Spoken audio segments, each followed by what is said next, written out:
Adanya aduan ke kantor LKHPI Jalan Ahmad Yani Kota Nganjuk, Jawa Timur dari karyawan RSD Nganjuk terkait belum terbayarnya jasa COVID selama 10 bulan dan BPJS selama 4 bulan.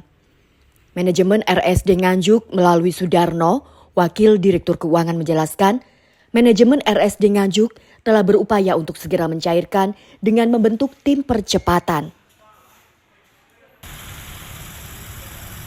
Jadi kami luruskan kembali ya yang kemarin sempat lagi viral dan muncul di media, itu sebenarnya kurang tepat dan kurang benar Pak. Makanya perlu kami sampaikan bahwa sebenarnya untuk klaim jasa COVID ya yang katanya mulai bulan Juli sampai dengan bulan awal tahun 2023 itu adalah memang ada sebagian ada bagian yang belum dikirim atau mungkin istilahnya belum ditransfer ya dari BPJS ya. Jadi memang ada klaim-klaim yang di pending. Kemudian juga untuk besaran nilainya ini tidak sama dengan klaim jasa COVID di awal pada saat tahun 2021 dan juga ada ketentuan tarif yang dulunya tarif Kemenkes menjadi tarif dari Ciwijis Pak, itu Pak. Jadi terkait dengan jasa BPJS ya, ada BPJS memang ada lagi jasa yang dipending yang beberapa persyaratan yang harus dipenuhi ini terkait dengan jasa BPJS. Jadi teman-teman kita yang ada di rumah sakit Pak itu memang sudah bekerja keras sampai lembut-lembut untuk menyelesaikan hak dari karyawan yang ada di rumah sakit. Jadi rumah sakit sendiri tidak tinggal diam dengan hak para karyawan, mungkin itu Pak. Artinya pending itu bukan dari pihak rumah sakit Pak ya? Tidak, jadi pending itu memang ada ketentuan dari BPJS yang harus segera dipenuhi terkait ada dokumen-dokumen persyaratan yang harus dilengkapi.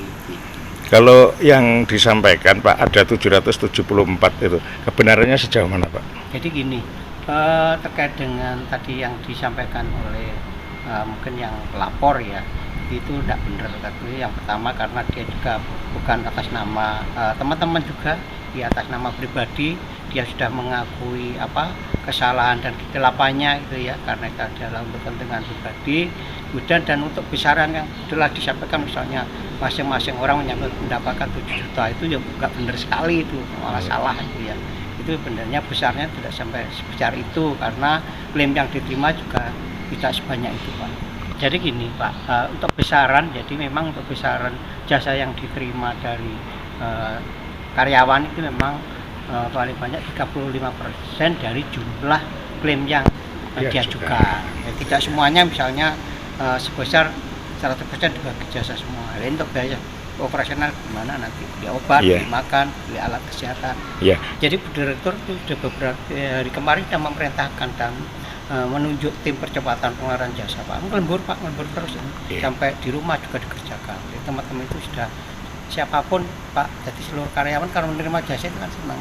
Makanya Bu Direktur sudah ini segera dikeluarkan, segera teman-teman untuk menyikapi ini untuk segera dilakukan.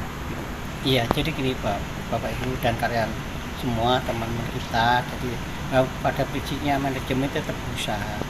Kalau ada sesuatu itu ada sarana, ada media untuk berkomunikasi, jadi ada nomor telepon kita, Bu Direktur, saya sendiri juga teman-teman yang lain sudah diberikan. Kalau ada apa-apa segera sampaikan.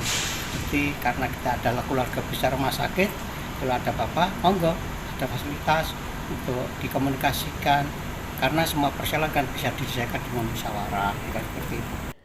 Sementara Tin Faridayani, Direktur RSD Nganjuk mengatakan pihaknya telah terbuka kepada semua karyawan apabila ada permasalahan apapun untuk berkoordinasi langsung dengannya. Karena di RSD Nganjuk telah ditanamkan rasa kekeluargaan, permasalahan satu karyawan menjadi permasalahan bersama. Jadi saya sebagai Direktur Rumah Sakit Nganjuk ingin menyampaikan bahwa terkait berita viral, saya kira sudah kita lihat dan kita dengarkan Namun yang sebenarnya di Rumah Sakit Nganjuk kita selalu berupaya memberikan apa yang menjadi hak karyawan sebagaimana komitmen manajemen bahwa jasa pelayanan itu diberikan 3 kali. Ada jasa COVID, ada jasa BPJS, ada jasa umum dan lainnya. Nah, sedangkan yang dimaksud pending memang ada. Jadi ada klaim yang terpending sebelumnya, yang terpending oleh BPJS atau klaim yang lainnya termasuk COVID, dan itu memang sudah cair dan nilainya tidak besar. Nah, sehingga tim penghitung harus kami atur mana dulu yang harus dihitung. Saya sebagai pimpinan tentu menginstruksikan agar yang besar, yang reguler harus dihitung dulu, sehingga yang pending ini karena menghitung klaim pending dengan menghitung dengan yang reguler itu sama ribetnya, sehingga manajemen mengambil keputusan bahwa yang reguler harus dikeluarkan dulu.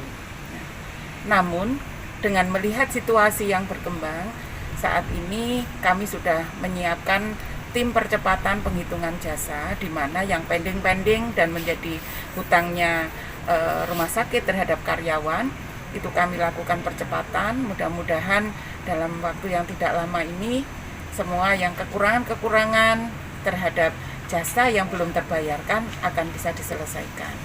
Nah, tentunya sebagai pimpinan kami berharap agar teman-teman media juga memberikan kerjasama yang baik dengan rumah sakit untuk pemberitaan yang positif, dan tentunya bagi karyawan Rumah Sakit Nganjuk yang selama ini kami selalu menanamkan nilai-nilai yang positif terhadap kinerja, diantaranya profesional, komunikatif, dan berintegritas.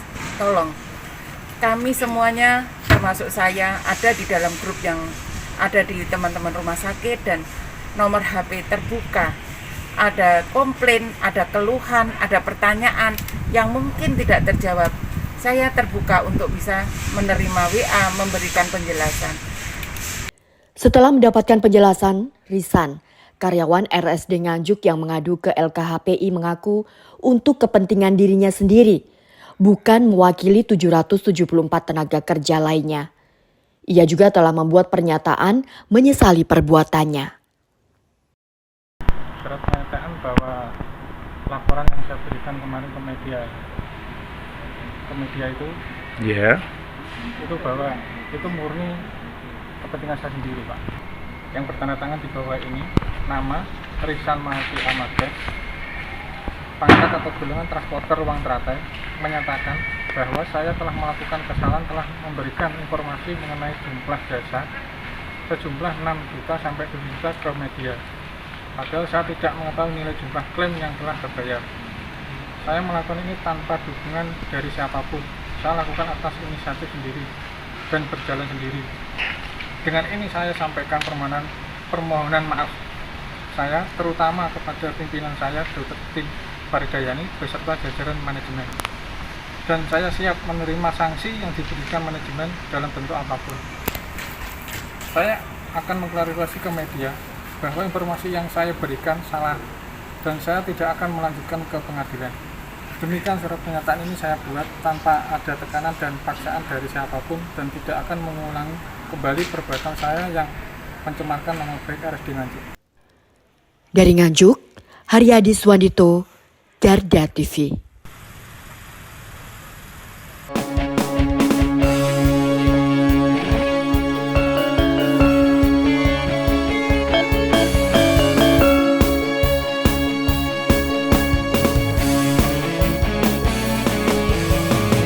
Garda Revolusi Multimedia.